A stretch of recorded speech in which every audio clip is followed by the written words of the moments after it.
Passar para frente. Esta pintura foi feita pelo Rugendas no século XIX. Não é contemporâneo, portanto, das invasões, mas mostra de um modo muito belo o que é um engenho.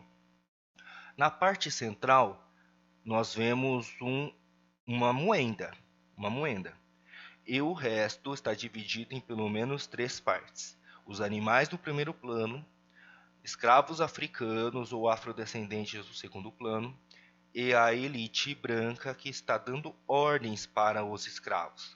Quem trabalha aqui são os escravos africanos, mas os animais que poderiam muito bem estar trabalhando na moenda, eles não fazem nada. É claro que existe aqui uma análise social e o tema desta pintura é a bestialização do homem, no caso os escravos.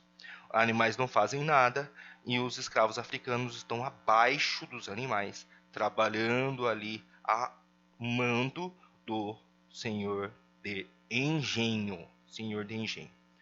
Junto dos holandeses vieram artistas. O Maurício de Nassau era uma pessoa preocupada com as artes, se interessava muito pelas artes.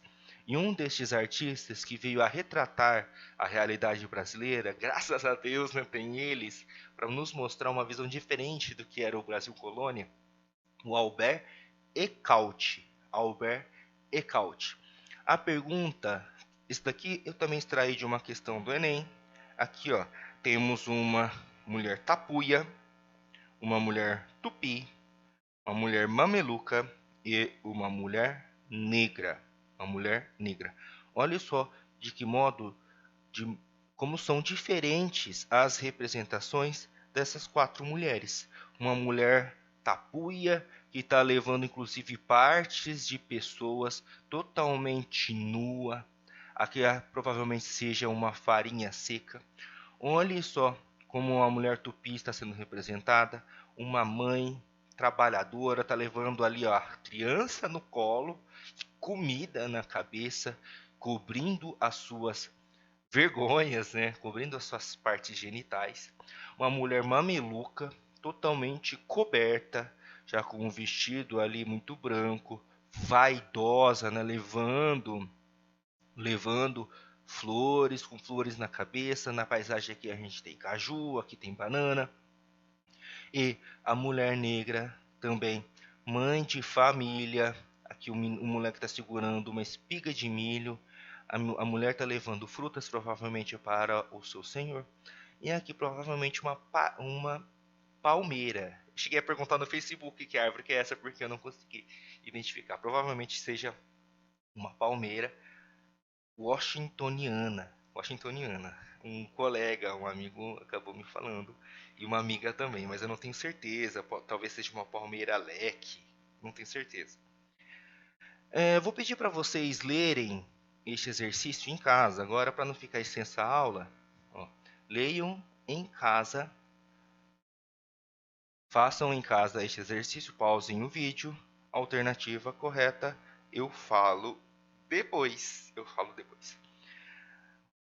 Durante o governo de Maurício de Nassau, olha só, foi construída essa obra arquitetônica, Palácio de Friburgo, que servia como a moradia do Maurício de Nassau. Tinha ali biblioteca, observatório astronômico, jardim botânico. Olha só, por causa disso, por causa dessas melhorias que os holandeses trouxeram, abriu-se um mito, uma lenda de que se os holandeses tivessem permanecido no Brasil, o Brasil seria hoje um país desenvolvido. Isto aí é mito. Por quê? Porque nenhuma colônia holandesa conseguiu se desenvolver. Mas o objetivo dos holandeses também era a exploração, também era buscar mais riquezas. E nenhuma colônia holandesa mundial é considerado hoje um país desenvolvido. Então isso é mito, hein? Isso é mito. Vamos lá? Nós vimos que as invasões holandesas em Pernambuco, que a invasão holandesa em Pernambuco é constituída de três fases. A primeira é a resistência, que termina com a traição de Calabar. A segunda é o governo de Nassau. Começa em 1637, termina em 45. Termina em 45. Foram reconstruídos os engenhos a partir de empréstimos, instituiu-se a liberdade de culto, trouxe artistas para o Brasil, missões artísticas e melhorias urbanas, coleta de lixo, bairros planejados, canais, pontes, palácios, jardins, museu natural, observatório astronômico. Podemos começar agora a terceira fase da invasão holandesa em Pernambuco, que se chama justamente de insurreição, de 1645 até 54. O que é insurreição? É uma revolta, é um levante, é um movimento de expulsão dos holandeses. Qual é o contexto histórico da insurreição? O que estava acontecendo no período que nos ajudam a entender esta fase da invasão de Pernambuco? Primeiro, Guerra dos 30 Anos na Europa. Liga protestante contra uma liga católica na Europa. Depois, a Restauração Portuguesa. O que é a Restauração Portuguesa? Quando Dom João IV, já da dinastia de Bragança, assume a coroa, libertando Portugal da dominação espanhola. Agora, contra os holandeses, os espanhóis não mais intervirão. Por quê? Porque Portugal se libertou da dominação espanhola. E a Espanha está envolvida numa guerra muito maior, muito dramática no começo do século XVII. E por fim, os atos de navegação lá do Oliver Cromwell, lá da Inglaterra. Quando todo país que entrasse ou saísse da Inglaterra e suas colônias deveriam ser da bandeira da Inglaterra. Todos os outros países estariam proibidos de fazer comércio com a Inglaterra e suas colônias, que prejudicou demais a Holanda, que estava em franca guerra contra a Espanha. Neste contexto de uma crise econômica da Holanda, o que faz a Holanda? Aumenta os impostos. Não só aumenta os impostos, como também cobra aquele empréstimo que os holandeses fizeram aos senhores de engenho. Cobram de uma só vez. Isto fez com que quem ficasse descontente, o governante da época, Maurício de Nassau. Maurício de Nassau sabia que seria um tiro no pé. Você cobra dos senhores de engenho e o que acontece? Eles vão buscar a sua independência, a sua liberdade, vão chamar os holandeses de invasores e vão se revoltar. O movimento final da derrota dos holandeses aconteceu na Batalha dos Guararapes. Vamos partir agora para as consequências. Quais são as consequências das invasões holandesas para a América Portuguesa? Em primeiro lugar, as bandeiras de apresamento. O que é bandeira de apresamento? Eram a atuação dos bandeirantes que tinham como objetivo capturar indígenas para escravizá-los, a escravização de povos indígenas. A Holanda concentrou o tráfico de escravos para Pernambuco. Como Pernambuco agora tinha quase todos os escravos de quem? Dos holandeses. E os holandeses invadiram inclusive colônias na África, por exemplo, Angola. Agora, a capitania de São Vicente, a região de São Paulo, que está faltando escravos, porque agora estão todos, em sua maioria, no Nordeste, precisam também o quê? De escravos.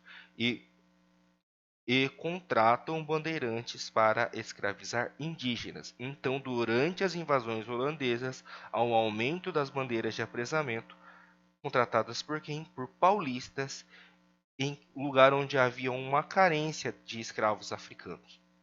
Tudo bem? Podemos dizer também que houve uma crise da economia açucareira. Por quê? Porque os holandeses, expulsos do Nordeste brasileiro, passam a plantar cana nas Antilhas, que estão um tanto mais próximas e, e já tinham uma clientela muito vasta, já sabiam para quem vender. portugueses agora tendo que rivalizar com os holandeses, isso fez com que o Nordeste brasileiro entrasse em franca decadência econômica. Agora, a América Portuguesa, em crise econômica por causa da concorrência com o açúcar holandês produzido nas Antilhas, temos que diversificar as fontes de riqueza. Busca de novas fontes de riqueza. Entram novamente a atuação dos bandeirantes, cuja responsabilidade era encontrar o ouro. Terminamos aqui as invasões holandesas. Faltou uma parte com uma ponta solta. Alguém sabe qual é? A letra A daquela pergunta da Unicamp, que é justamente sobre este quadro. Adrian de von Venne, A Pesca de Almas. A Unicamp trazia mais especificamente este recorte do quadro do Adrian de von Venne e faz a seguinte pergunta: a imagem representa a disputa entre calvinistas e católicos. Como estão representados os calvinistas na obra do artista holandês? Vamos olhar novamente. Na obra do artista holandês, estes calvinistas estão representados no primeiro plano, dentro de barcos, com vestes negras, colarinho branco, segurando livros. Que livro é esse? Provavelmente seja a Bíblia. Quem é protestante, calvinista, também os luteranos, acreditam em só a Bíblia. Solo la palavra, só a Bíblia. Tudo aquilo que está além da Bíblia, que não está escrito na Bíblia, por exemplo, a história dos santos, por exemplo, a santidade, eles falam da santidade de Maria. Tudo aquilo que está além da Bíblia, os protestantes não creem. Solo a palavra, só a Bíblia. E olhe só a sobriedade do caráter. Como são pessoas sóbrias que estão lá, jogaram a rede e capturaram pessoas que são realmente santas. São pessoas que têm uma certa correção de caráter, têm um caráter reto, tem retidão de caráter. Enquanto que os católicos, inclusive o Papa está aqui, ó, olha a cara de desespero. Quem está fora do barco, quem não está salvo, está puxando a pessoa que está dentro do barco, tentando adentrar, desesperados pela salvação. Então vamos ver a resposta que a própria Unicamp deu. A imagem representa a disputa entre calvinistas e católicos, na disputa pelo quê? Pelo arrebanhamento de fiéis. Como estão representados os calvinistas na obra do artista francês? Olha a resposta oficial. A questão exigia do candidato a leitura da imagem, identificando os calvinistas no primeiro plano, à esquerda, com suas vestes negras e com livros nas mãos, com livros em mãos. A representação sugere a sobriedade individual, o rigor religioso e a utilização da Bíblia como elementos que fazem parte do ideário calvinista utilizado pelo artista. É isso, galera. Espero que vocês tenham gostado. Até a próxima aula. Valeu!